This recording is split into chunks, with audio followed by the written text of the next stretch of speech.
Estamos vendo sobre família, desenvolvendo amizade com Deus. E você pode se perguntar o que tem a ver esse tema, como encontrar a pessoa ideal para casar, com desenvolver intimidade com Deus. Na família, a família, o pai, mãe e filhos, quando os filhos ele deixa seus pais, ele constitui uma nova família. E para isso acontecer, também os filhos precisam desenvolver uma amizade com Deus. E nessa amizade, confiar que Deus está preparando o seu cônjuge. O texto de hoje está em Gênesis, capítulo 24. É uma história muito conhecida, a história de Isaac e Rebeca. Nós não vamos ler o contexto todo, não temos tempo para isso. Mas, com base nesse contexto, podemos tirar alguns princípios.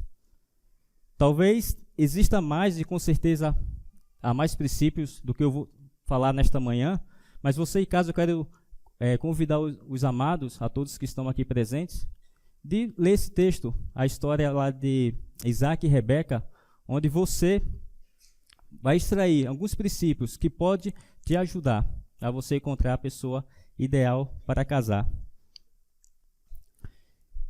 E sabe, nesse contexto aprendemos o primeiro princípio, que é: inclua Deus na escolha do seu cônjuge. A história de Isaac e Rebeca traz Abraão, o pai, preocupado com a linhagem da sua descendência. Por quê? Porque Deus já tinha feito uma promessa para Abraão, que a sua descendência iria perdurar, iria ser pai de uma grande nação. Então essa foi a promessa que Deus fez para Abraão. E quem que seria a descendência de Abraão?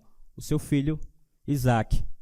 E para que isso pudesse dar certo, para que o plano de Deus pudesse dar certo, Abraão se preocupou com a futura esposa de Isaac, do seu filho. E ele incluiu Deus. Se você pode notar comigo, você pode ler o versículo 4 e versículo 7. Antes vamos ler só o versículo 3. Gênesis 24, versículo 3. E jure pelo Senhor, o Deus dos céus e o Deus da terra, que não buscará mulher para meu filho entre as filhas dos cananeus, no meio dos quais estou vivendo.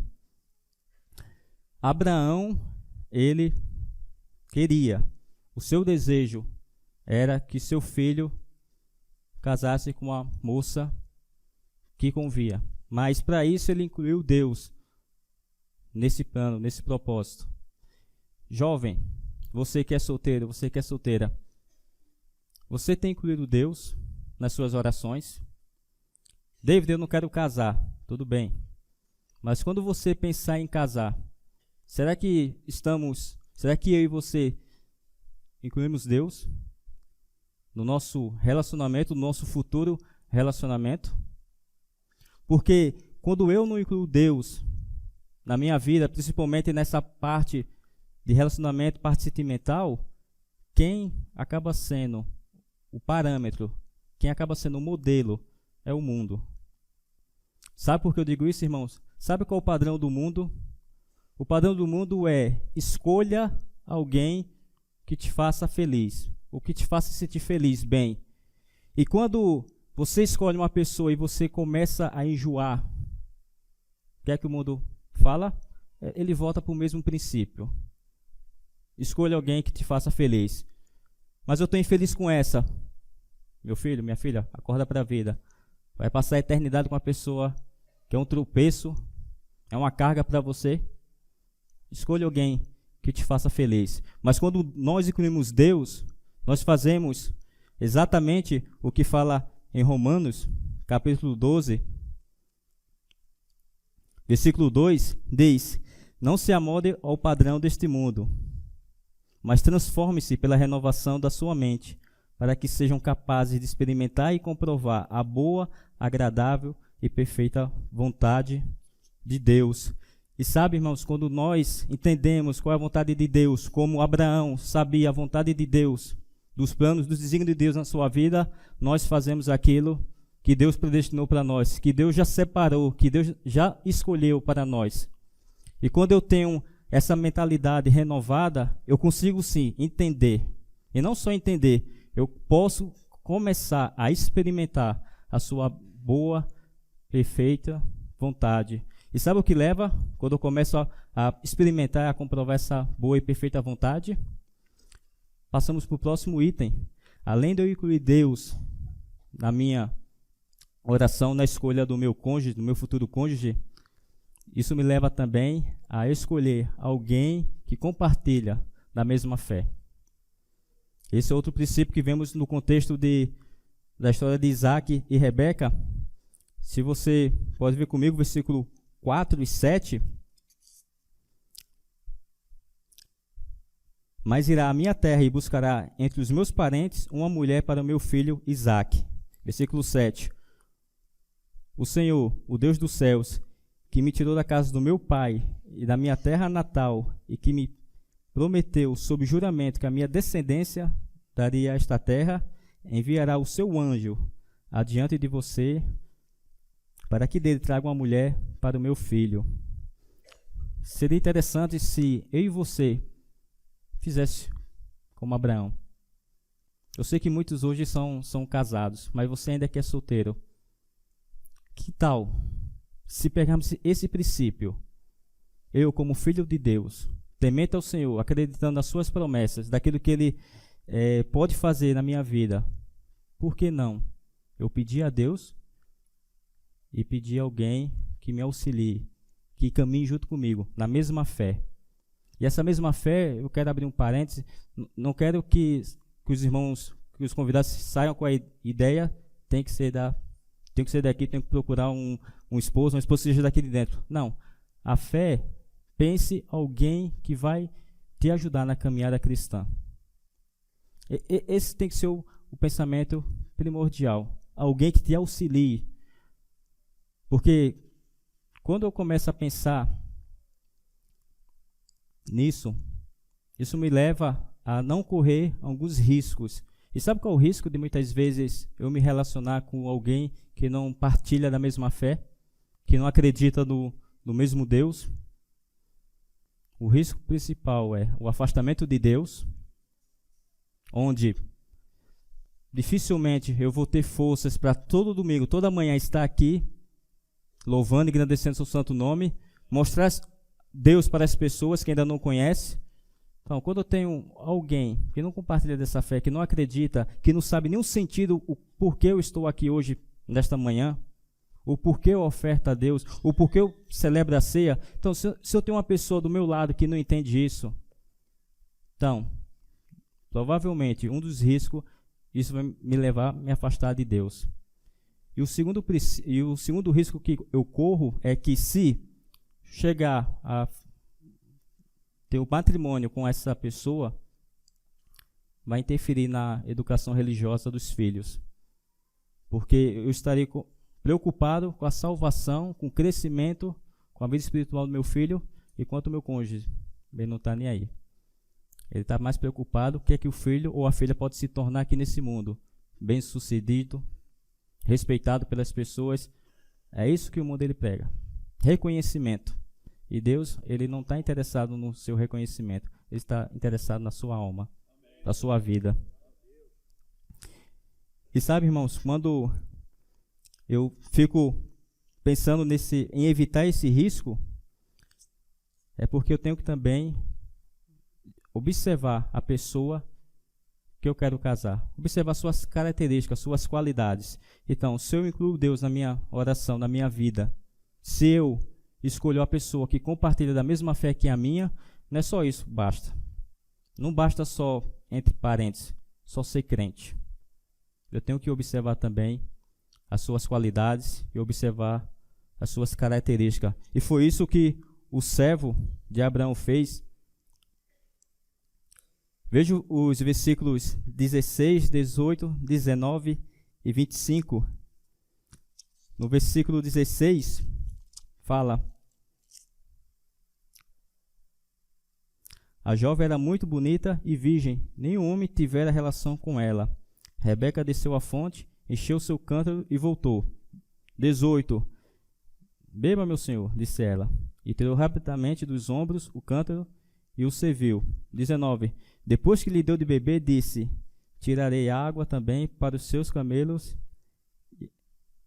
até saciá-los. 20. Assim ele esvaziou depressa o seu cântaro no bebedouro e correu de volta ao poço para tirar mais águas para todos os camelos. 25.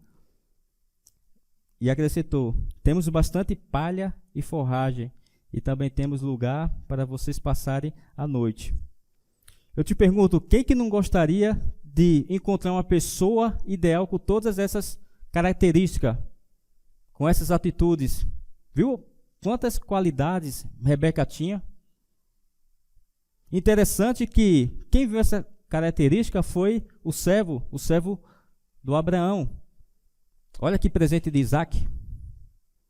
Isaac nem imaginava o presente que Deus já tinha preparado para ele.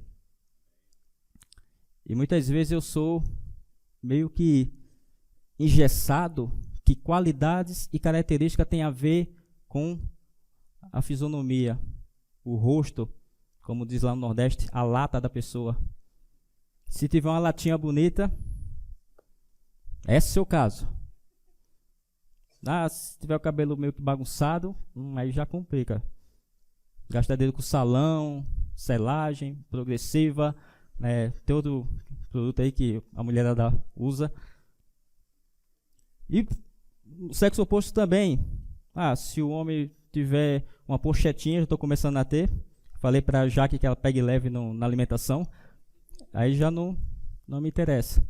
Em Provérbios fala que a verdadeira beleza está no coração, o qual ela reflete na face.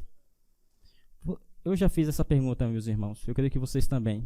De você, às vezes, ver um casal que talvez, a olhos carnais, você vê diferença.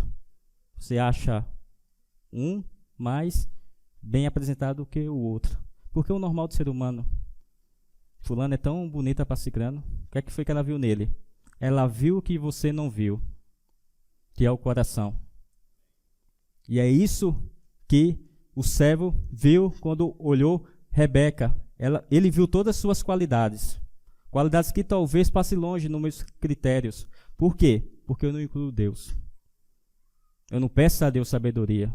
Eu não peço a Deus auxílio. Eu não peço a Deus discernimento para encontrar a pessoa ideal, para caminhar junto comigo. E sabe o que é interessante?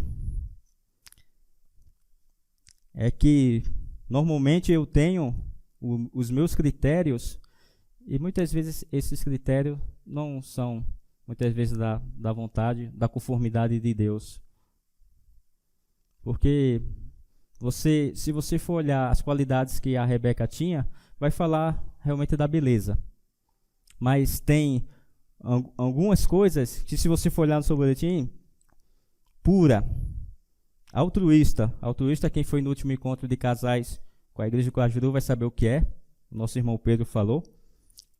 Generosa, disposta, hospitaleira. Veja só quantas qualidades. Quantas qualidades. Uma pessoa, imagina você pedindo a Deus em oração: Senhor, prepara para mim alguém com essas qualidades. Prepara para mim alguém que me auxilie junto à eternidade, ao Senhor.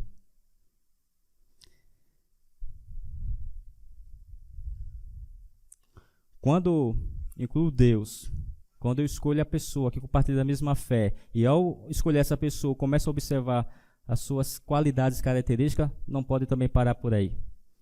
Tem uma última que eu quero estar encerrando esse momento, que é também: observe os sentimentos dos familiares. E os sentimentos familiares é tanto da sua família jovem, como da família da pessoa que você pretende ou está querendo casar. Veja os versículos 28, 49, 50 e 51. No 28, fala: a jovem correu para casa e contou tudo para a família de sua mãe. Ou seja, quando a Rebeca soube, através do servo de Abraão, tudo que ele tinha feito, chegou em casa e contou toda a história, toda a situação, o qual foi repassada pelo próprio servo diante a família de Rebeca. Veja os versículos 49 a 51. Agora, depois que o servo ter contado toda a história, o porquê do motivo dele estar ali naquela cidade, agora, se quiserem mostrar fidelidade e bondade a meu senhor, digam-me. E se não quiserem, diga-me também, para que eu decida o que fazer. Versículos 50 e 51. Labão e Betuel responderam: isso vem do Senhor. Lá não lhe podemos dizer nem a favor nem contra. Aqui está Rebeca, leve-a com você, e que ela se torne a mulher do filho do seu senhor, como disse o Senhor. A família também ela tem que fazer parte. Eu não vou casar com a família, vou casar só com ela. Engano seu. Tem uma história de um personagem bíblico que talvez poucos levem em conta uma situação contraste dessa. Quem já ouviu falar da história de Sansão? E Sansão, ali em Juízes capítulo 14, versículo 3, se eu não me engano, ele tem um diálogo com a família. Ele se atrai, ele se apaixona por uma mulher filisteia. E sabe qual foi o que a família falou para Sansão? Por que você... Será que não tem ninguém aqui da tua descendência, do teu povo, qual você poderia estar se casando, meu filho? E a resposta de Sansão foi: não, é ela que eu quero. E sabe, quem não conhece ainda a história de Sansão, sabe o que aconteceu com Sansão? Está certo que ele cumpriu o propósito que Deus tinha na vida dele, mas por causa da sua desobediência, Sansão também pagou por isso com a sua vida. A família tem que fazer parte também na escolha da pessoa que você quer casar. Não sei se a Jaque lembra, mas quando ficou próximo da data de eu conhecer os seus pais, uma das conversas que eu tive com ela foi: se a tua família não gostar de mim, a gente termina. Eu espero que ela não tenha convencido a família: olha, quando o David chegar, aceita ele aí de coração, faz um banquete, porque se você não aceitar ele bem, ele vai terminar comigo. Não. Mas eu realmente fui bem recebido pela sua família. E da mesma forma com meus pais, eu apresentei a Jaque para os meus pais, também tive uma resposta positiva. A família, sim, faz diferença. Porque a família é a continuidade da sua descendência. Jovem, não se preocupe com o tempo de espera. Se você realmente quer casar, quer alguém para compartilhar sua vida, não se preocupe com a espera. Preocupem-se com as suas atitudes, com a sua conduta e principalmente, preocupe-se com o seu relacionamento com Deus. Porque quando nós temos um bom relacionamento com Deus, como o salmista fala, entregue teu caminho ao Senhor, confia nele e o mais Ele fará.